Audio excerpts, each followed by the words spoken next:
اعوذ باللہ من الشیطان الرجیم بسم اللہ الرحمن الرحیم ثم قست قلوبکم من بعد ذلک فہی کالحجارۃ او اشد قسوۃ وان من الحجارۃ لما یتفجر منہ الانہار وان منها لما يشقق فيخرج منه الماء وإن منها لما يهبط من خشية الله وما الله بغافل عما تعملون۔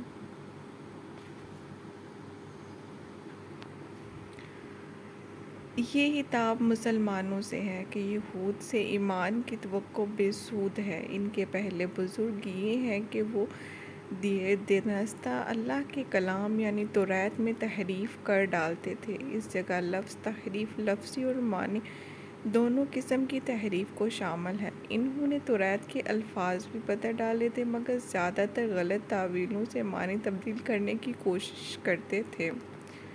موجودہ یہودی نے توریت کی ان آیات کو بدل ڈالا جس میں رسول اللہ صلی اللہ علیہ وآلہ وسلم کی اوصاف کا ذکر تھا، اور اپنے دل سے حرام کو حلال اور حلال کو حرام ٹھہرایا۔